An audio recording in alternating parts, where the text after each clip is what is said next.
Hello students, हमारा next topic है input tax credit. पहले भी हमने काफ़ी बार इस टॉपिक को डिस्कस कर लिया है कि इनपुट टैक्स क्रेडिट क्या होता है। जैसे कि आप सभी को पता है कि जो मटेरियल है, जो भी सामान है, वो कहाँ से फैक्ट्री से होलसेलर के पास जाता है, होलसेलर रिटेलर को बेचता है, रिटेलर कस्टमर को बेचता है। मतलब हो सकता है कि ये चेन बड़ी भी हो, मतलब कि एक ने दूसरे को बेचा। ठीक है, जब भी किसी कस्टमर, जब भी वो भी कस्टमर ही हुआ, होलसेलर भी किसका कस्टमर हुआ, फैक्ट्री वाले का कस्टमर हुआ। जब भी कस्टमर सामान लेता है तो उस पर क्या लगाते हैं, तो सप्लायर क्या करता है, उस पर क्या देता है, जीएसटी देता है। हर लेवल पर देगा, होलसेलर भी देगा, रिटेलर भी देगा, तो बार बार टैक्स लगेगा, जो अमाउंट है उस पर लगेगा। तो आप खुद ही सोचिए, बाई चांस रिटेलर के पास आ गया, रिटेलर आगे बेच रहा है, फिर टैक्स दे रहा है, जीएसटी दे रहा है, तो पिछले कितने लोगों ने उस पर क्या दे दिया होगा, टैक्स दे दिया होगा। ठीक है, तो क्या होगा, यदि हमें इनपुट टैक्स क्रेडिट किया होगा, जितने भी पिछले लोगों ने टैक्स दिया होगा उसको क्या करना, जो भी समझो रिटेलर ने 500 रुपये दिया, रिटेलर ने कितना दिया टैक्स, 500 रुपये दिया, और पिछले आज तक लोगों ने कितना दे चुके हैं टैक्स, 400 रुपये दे चुके हैं। ठीक है, तो मतलब कि पीछे बहुत सारी जो चेन थी उन्होंने 400 रुपया टैक्स दे दिया है, तो वो क्या हो गया, इनपुट टैक्स क्रेडिट ले लो। मतलब क्या मतलब है, यदि अभी आज की सेल पर जो रिटेलर बेच रहा है 500 रुपये टैक्स बना, ठीक है, 400 रुपये माइनस कर दो, क्योंकि वो पहले जो चेन में लोग थे उन्होंने इसी चीज़ पर टैक्स दे दिया है। इसको हम क्या कहते हैं, इनपुट टैक्स क्रेडिट ले लो, इनपुट टैक्स क्रेडिट का बेनिफिट ले लो, मतलब 400 रुपया क्या कर दो, माइनस कर दो। ठीक है, इसको हम क्या कहते हैं, इनपुट टैक्स क्रेडिट। ये बहुत ही अच्छा सिस्टम है, क्योंकि इसने कौन सा सिस्टम को अवॉइड किया है, कास्केडिंग इफेक्ट। कास्केडिंग इफेक्ट क्या होता है, टैक्स पर टैक्स, पहले भी दे दिया फिर से टैक्स दे दो, ऐसे तो गवर्नमेंट के पास तो बड़ी ज़्यादा इनकम हो जाएगी ना, कि ये भी देते हो उसी चीज़ पर, पहले एक ने दिया उसी चीज़ पर दूसरे ने दिया। जैसे कि बैट है, उसमें भी वैल्यू एडिड पर दिया जाता था ना, वैसा ही सिस्टम है कि जो जीएसटी में कास्केडिंग इफेक्ट को ख़त्म करने के लिए कौन सा बेनिफिट दिया गया है, इनपुट टैक्स क्रेडिट। जैसे कि मैंने आपके सामने एग्जांपल रखी 500 और 400 की, तो मुझे लगता है कि ओवरऑल आपको पता चल गया इनपुट टैक्स क्रेडिट क्या होता है। ठीक है, तो हम सेक्शन वाइज इसकी डेफिनेशन कर लेते हैं। इनपुट टैक्स है ना, ये इनपुट टैक्स किसे कहते हैं, सबसे पहले क्या है, इनपुट टैक्स। ठीक है, जैसे कि आप सबको पता है, मैं सामान खरीद रही हूँ, मैं कौन हूँ, रिटेलर हूँ, मैं कौन हूँ, रिटेलर हूँ, और मैंने सामान किससे लिया, मैंने लिया होलसेलर से लिया। होलसेलर ने जब मुझे सामान बेचा, होलसेलर ने जब मुझे सामान बेचा, तो उसने उस पर क्या दिया होगा, जीएसटी दिया होगा।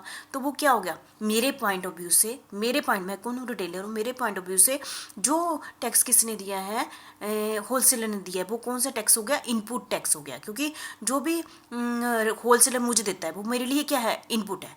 जब मैं बेचती हूँ तो वो मेरे लिए क्या है, आउटपुट है, तब मैं देती हूँ टैक्स। ठीक है, इनपुट टैक्स क्या हुआ, इनपुट टैक्स, जैसे कि मैंने एग्जांपल रखी तो मुझे लगता है आप समझ गए होंगे। तो इसका सेक्शन है सेक्शन 2 सबसेक्शन 62। पहले तो इनपुट टैक्स की डेफिनेशन कहाँ दी हुई है, सेक्शन 2 सबसेक्शन 62 में दी हुई है। According to this section, input tax in relation to a registered person. आपको पता ही है कि जो जीएसटी कौन देता है, रजिस्टर्ड पर्सन देता है ना। ये तो हमने टॉपिक बहुत बारी कर लिया, रजिस्टर्ड पर्सन जिसका नाम रजिस्टर्ड हो, मीन्स द सेंटर टैक्स। मतलब कि हो सकता है जिसने होलसेलर ने जो भी सामान मैंने उससे लिया है उस पर उसने कौन कौन सा टैक्स दिया हो, सेंटर टैक्स भी हो सकता है, सेल टैक्स भी हो सकता है, ठीक है, इंटीग्रेटेड टैक्स भी हो सकता है, और यूनियन टेरिटरी टैक्स भी हो सकता है, charge on any supply made to him including the flowing. ठीक है, मैं अभी अब डिस्कस करती हूँ और कौन से टैक्स इंक्लूड है। मतलब कि जैसे मैं अपने आप को रिटेलर समझती हूँ, मैं जब मैंने होलसेलर से सामान लिया तो होलसेलर ने उस पर टैक्स दिया होगा ना, है ना। तो मैंने आपके सामने एग्जांपल लिखी, जो होलसेलर ने टैक्स दिया वो कौन सा टैक्स हो गया, इनपुट टैक्स हो गया मेरे पॉइंट ऑफ व्यू से। ठीक है, उसने कौन कौन सा दिया, हो सकता है centre GST, integrated GST, state GST, या union territory GST paid on forward charge basis.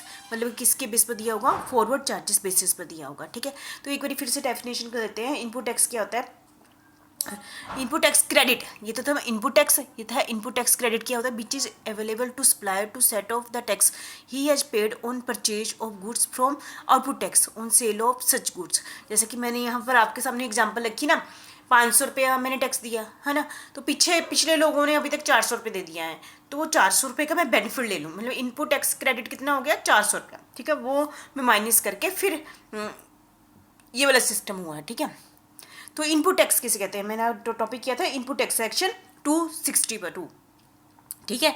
तो उसके अंदर क्या क्या हो सकता है, सेंटर जीएसटी हो सकता है, इंटीग्रेटेड जीएसटी हो सकता है, स्टेट जीएसटी हो सकता है, यूनियन टेरिटरी जीएसटी हो सकता है, और क्या हो सकता है plus integrated GST charged on import of goods. आपको पता है integrated GST import of goods हमने पहले स्टार्टिंग के चैप्टरों में कर लिया हुआ है ना, इम्पोर्ट ऑफ गुड्स पर भी इंटीग्रेटेड जीएसटी दे दिया है, plus centre GST, SGST, state GST and UT GST paid on reverse charge basis. Reverse charge basis आपको पता ही है जब कोई पर्सन रजिस्टर्ड नहीं है चेन के अंदर, यदि चेन के अंदर समझो सप्लायर जिसने मुझे सामान बेचा है ना, वो रजिस्टर्ड नहीं था, ठीक है, तो उसके बिहाफ का भी टैक्स मैं दे रही हूँ, ठीक है, तो रिवर्स चार्जेस बेसिस है ना, तो उसको सिस्टम को कहते हैं रिवर्स चार्जेस बेसिस। आपको मैंने ये टॉपिक करा दिया है कंपोजिशन, है ना, कंपोजिशन टैक्स, है ना, ये अलग सिस्टम था, ये अलग ही चैप्टर था, जीएसटी से अलग, मतलब कि उसी का एक ऑप्शन दे दी गई है कस्टमर को, ठीक है। पर इस जो टॉपिक में जो करा रही हूँ इसमें कंपोजिशन लेवे नॉट इंक्लूड, मतलब कि इसमें कंपोजिशन जो लेवे है वो नहीं इंक्लूड हो रहा है, ठीक है, ये आपने ध्यान रखना है। तो मैं अभी आपको सिर्फ इनपुट टैक्स बता रही हूँ, इनपुट टैक्स, ठीक है, जो इंटीग्रेटेड जीएसटी चार्ज इम्पोर्ट और गुड्स, ठीक है, आपने सेक्शन 9 सेक्शन 9 सबसेक्शन 3, 9 सबसेक्शन 4, है ना, सेक्शन 5 सबसेक्शन 3, ये सारे आपने अच्छे से पहले ही देख लिए हैं, ठीक है। अब फिर से हम कर लेते हैं इनपुट टैक्स क्रेडिट। जैसे कि मैंने बोला इनपुट टैक्स क्रेडिट क्या हुआ कि जैसे 400 रुपये पहले दे दिया है, ये कौन सी में डेफिनेशन दी गई है, सेक्शन 263 में दी गई है, ठीक है, कौन सा सेक्शन है, section 263। Input tax credit means the credit of input tax, credit मतलब जो भी पहले टैक्स दे दी चुके हैं उसको क्या कर दो, माइनस कर दो।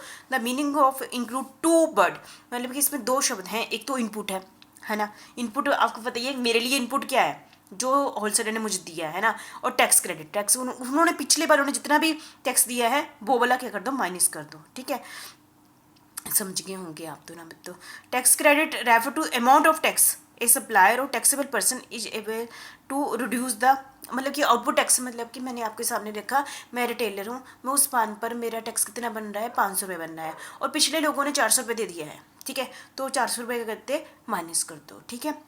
When a supplier or taxable person pay the tax on his output, output मतलब मैंने जैसे लिया 500 रुपये, सप्लायर मैं हूँ, मैं रिटेलर मान लिया अपने आप को, आउटपुट पर कितना दे रही हूँ मैं, 500 रुपये दे रही हूँ, he can deduct the tax he previously, मतलब मैंने बोला ना पीछे कितना पेड कर दिया गया है, 400 रुपये ऑन इनपुट ही परचेज, जो भी आज तक इनपुट हुई है उस पर आज तक 400 रुपये दे दिए गए हैं, तो उसको क्या कर दो, माइनस कर दो, ये बेनिफिट ले लो, कौन से सेक्शन के अंडर, सेक्शन 2 सबसेक्शन 63 के अकॉर्डिंग, ठीक है।